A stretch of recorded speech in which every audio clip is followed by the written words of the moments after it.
In this lesson, we'll take a look at combining alcohol-based markers and colored pencils to create a realistic drawing. We'll start with a light graphite sketch of only the contours on marker paper. Marker paper is a smooth surface that's designed to accept multiple applications of the alcohol-based markers. For this demonstration, we'll create a base application of the markers on which over the top we'll apply multiple applications of the colored pencils, strengthening the color and the contrast. Initially, we'll just look for overall shapes of color. In this case, we're starting with Spanish orange, filling in broader shapes of color. Then we can switch over to a 20% cool gray and start developing some of the shapes that we see with this color. Even though we're developing the ice cubes at this point, there's quite a variety of different colors that exist here. And although we're creating a representational drawing, and this is our goal, we'll also pull out a few of the colors to make a more aesthetically successful color scheme. In this example, we'll focus on enhancing the reds, yellows, and blues that we see, focusing on a primary color scheme. We'll continue developing these light applications using the 20% cool gray up along the top of the rim and sides of the glass. We'll also make these applications on the lower portion of the glass as well. Drawing subjects made of glass can be intimidating for just about anyone, but for now we're only concentrating on the basic shapes of color and value. Next, we'll switch over to our third color, and we'll begin addressing some of the darker tones that happen in the ice cubes. In this case, the color that we're using is dark brown. Now, of course, in most circumstances, ice cubes aren't dark brown, but in this case, it's the color of the drink that's in the glass. This color is reflected up through the ice cubes and becomes visible on top. These darker tones, of course, exist in the drink as well, so we'll apply a few applications of the dark brown here as well. Now, the contrast in this area is very strong at this point, so we need to tone it down a bit, and for this, we'll apply a bit of sienna brown over the top of the entire lower portion, leaving just a few sections of the Spanish orange to still show through. We'll skip back up to the rim of the glass at this point and start to increase some of the contrast here with a bit of 50% cool gray. We'll also add a bit of this 50% cool gray to portions of the ice cubes as well. And again on the lower portion of the glass.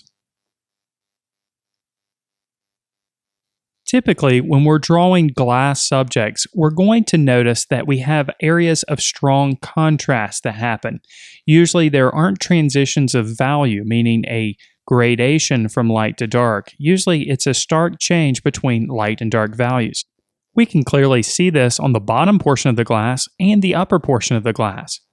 We still need to add a slightly lighter value to the ice cubes though, and for this we'll use 20% warm gray. This value is only slightly darker than the white of the paper and may seem almost unnoticeable, but it makes a huge difference in making the image appear more representational. We'll continue increasing and enhancing the contrast in the image, this time adding a bit of 70% cool gray to areas. You can see how much this darker value makes a difference. Here again, we're just creating basic shapes with this application. We'll apply some of the 70% cool gray in the lower section of the glass as well. We'll leave a few areas of light space in between to create highlights. Each additional marker application makes the value slightly darker. This is true even if you're applying a lighter valued color over the top. In this case, we're applying a bit of light tan in areas to make the value slightly darker. To keep the work harmonious, we'll apply this color in areas of the ice cube and at the bottom part of the glass as well. Now our base applications made with the markers are in place, and we can start focusing on applying colored pencils. The colored pencil applications, of course, will enhance the colors, increase the contrast, and add a bit more clarity to the edges of things within the scene.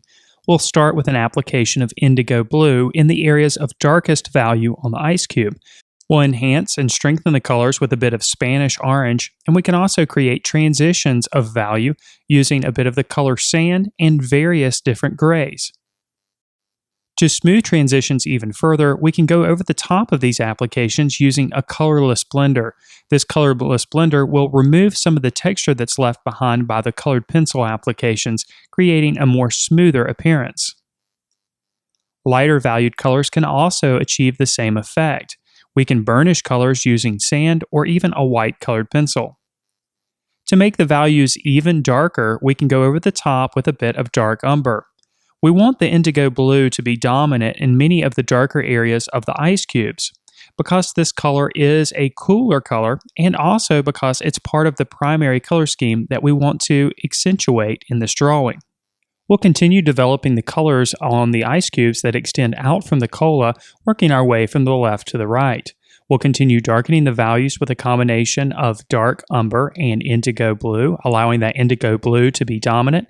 And we'll also create transitions of color and value with applications of the color sand and white, burnishing these applications with the colorless blender, all the while accentuating our colors with additional applications of Spanish orange.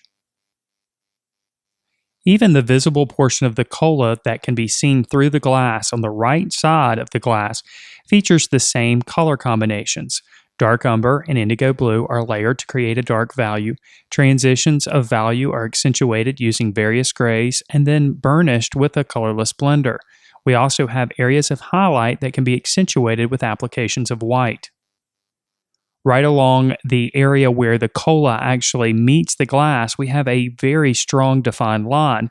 This line is defined again with a combination of dark umber and indigo blue. This time we'll allow the dark umber to dominate. We'll continue colored pencil applications on the areas of ice that are visible through the cola. This time, however, we'll allow the darker values to be dominated by the dark umber. We can also create a few gradations of value and slight changes in value happening in the cola itself using the dark umber. Colored pencil applications made here smooth out any streaks that were left by the marker applications, but still allow the color of the marker to show through. We can accentuate the color here with a bit of burnt ochre as well, making the color appear more natural. Here again, we'll apply portions of Spanish orange to the lower portion as well to pull out more of that yellow color. We can also enhance a few highlights with this color as well. Dark umber is used to clarify some of the edges, in this case the edges of one of the ice cubes, and also to darken the values in this location. Here again, we can create smooth transitions of value with lighter applications using the burnt ochre and the dark umber. Colored pencil applications are then burnished using a colorless blender to smooth transitions of color and value even further. Highlights are added using sand and white. We can add a few details as well with the dark umber. We'll continue this process working our way to the right side of the glass, but before we go any further, let's start pulling out some of the reds that exist in this location. A bit of Crimson Lake is used to pull out a few of those reds. We'll also accentuate, of course, the yellows with a bit of Spanish orange. Then we can burnish these applications with the colorless blender. We'll continue to push the contrast in this lower area with a bit of dark umber. Then we'll simply move our way down to the bottom portion of the glass. Here, again, we'll start applying darker values with the dark umber. We'll also pull out a few of the reds on the left side of the glass, again with Crimson Lake. Then we'll burnish these applications with the colorless blender.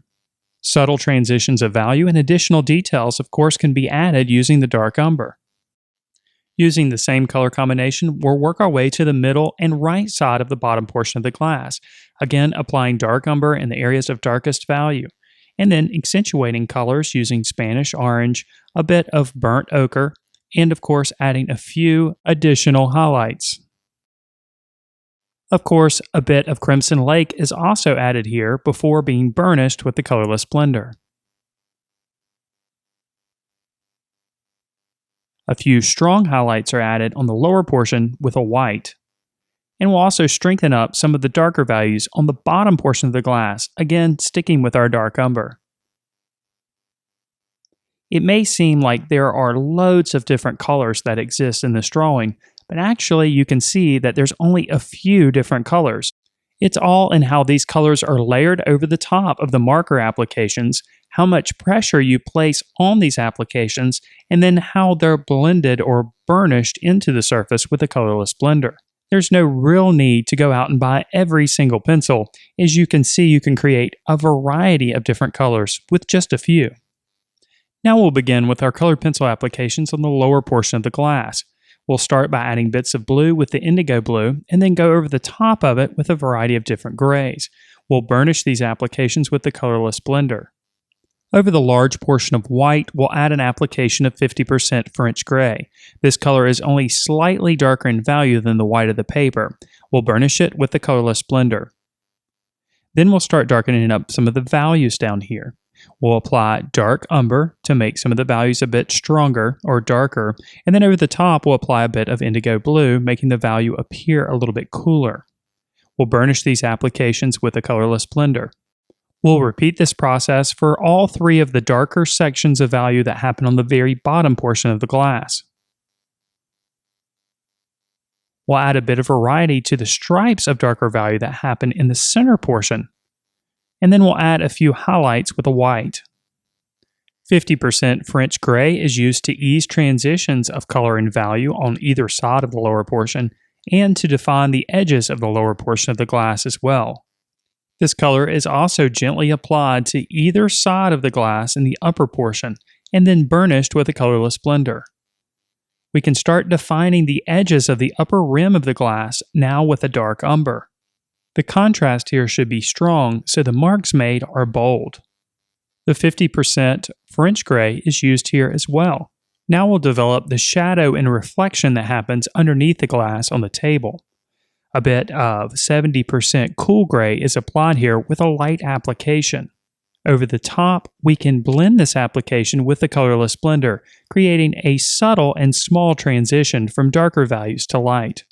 Now for the reflection on the side of the glass. For this, we'll lay down a plane of glass over the top of the drawing and use it as a straight edge to define the edge of the reflection.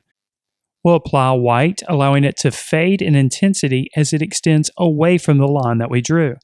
We'll repeat this process to create an additional reflection on the side of the glass. We can also use the white to add a few subtle highlights in areas, and we'll also use it on the sides of the glass to make it appear more rounded. We'll strengthen up a few last highlights to complete the drawing. And now our marker and colored pencil drawing is complete. If you enjoyed this video, then subscribe to the channel. And if you're ready to learn even more about drawing and painting, then why not check out our comprehensive membership program, which includes video courses, live lessons, ebooks, lesson plans, and much, much more. Just click on the button in the center of your screen to learn more about our program, or click on the card in the upper right-hand corner. Thank you so much for watching.